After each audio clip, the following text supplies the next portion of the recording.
Hey, what's going on, ladies and gentlemen? Welcome to Aaron's Harp. My name is Darby and I'll be your bartender. Today, our special is one I've been really anxious to try out. It is Paris Between the Wars.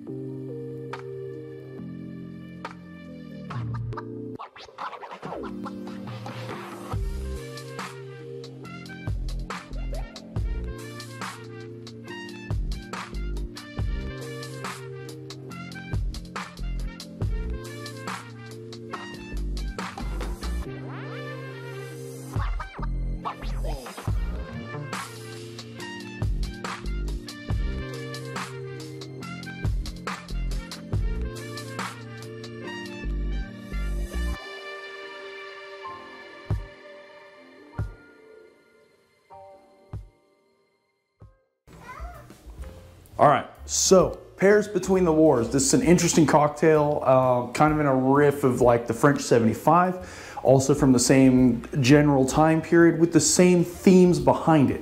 Now, if you're familiar with a French 75 or a Blood in the Sand, this is kind of in that same vein. So let's give it a try. This is a cocktail. I won't go into the whole history because there's quite a lot of history, but it was, from what I've been able to find, American GIs in Paris, literally between the wars, between World War I and World War II. This was one, it's a little bit more potent than a French 75, and it's a little bit more, in my opinion, drinkable than a Blood in the Sand. I am not a huge Blood in the Sand fan. Some people love them, some people hate them, some people just can deal with them. I don't like them. But this, I'm excited to try. So let's get into it. For what you're gonna need is a few things that are a little unusual. One ingredient, which I haven't used here on the channel yet, is Scotch. Now, I'll be honest, I'm not a huge Scotch drinker. I have a few.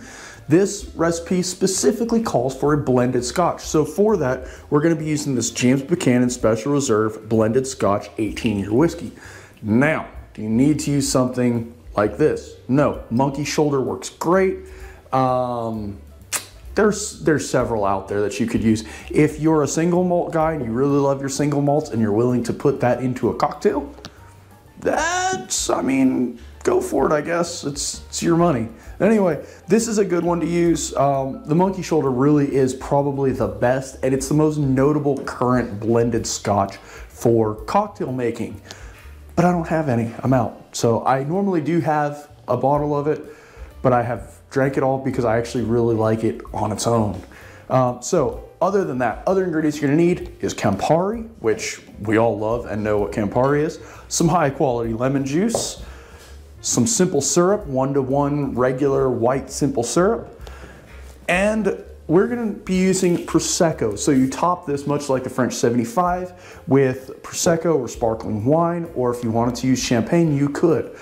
This is a really cheap, also Prosecco from Sam's Club. So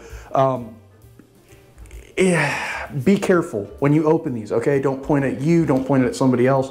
Point it off in a safe direction, because if that cork comes out of there, it comes out like a little cannon. So please be careful. Also, it's smart to kind of wrap something around this, so if it does overflow, it doesn't get everywhere, okay? I have actually drank some of this and I really like this one. But there's a bunch of them. And if you're not making a ton of these, you can buy small bottles of Prosecco, works just fine. So without further ado, let's get into making this thing because I'm excited to try it. So you're gonna need 3/4 of an ounce of our blended Scotch, and I despise the way that this thing pours, but it's okay. So 3/4 of an ounce into our short tin. 3/4 of an ounce of Campari. See, this is what intrigued me. It's Scotch and Campari, so that'll be interesting. 1/4 of an ounce of our lemon juice, and 1/4 of an ounce, oh, I should probably open my little cap. There we go. 1/4 of an ounce of, we'll go a little bit more. I'm doing about a fat 1/4 of an ounce because this I know is going to be pretty bitter. So now let's grab some ice. I've got one of these big old cubes left. Do chill your coupe. This is served in a coupe. If you don't have a coupe, you could absolutely serve this in like a wine glass. That works just fine. If you have something, whatever you're gonna serve it in though, please put it in the freezer for a little while, get it chilled. You know, you kind of want to chill that because there's no ice that goes into this. Also, if you're not doing videos, keep your wine chilled as well. It will help with that. All right, seal it up real good. Give it a quick shake.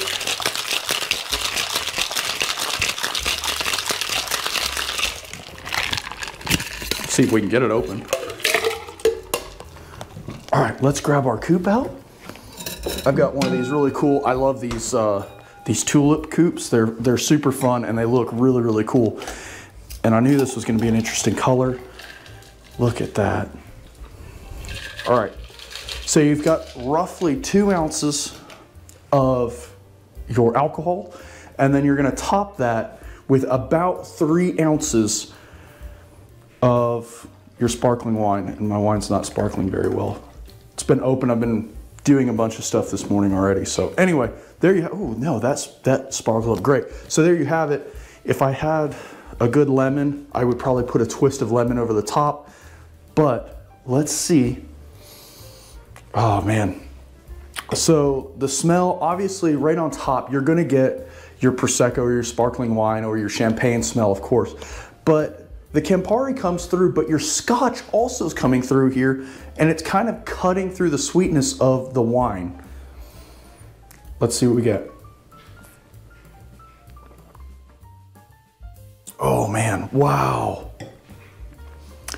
It's bold, right? Obviously, your wine hits first, and it's sparkling, so there's some effervescence there. But the mixture of Scotch and Campari, I mean, I would almost like to do like a Boulevardier and sub out bourbon or rye for Scotch just to see what it'd be like, because that combination of Campari and Scotch is so unique.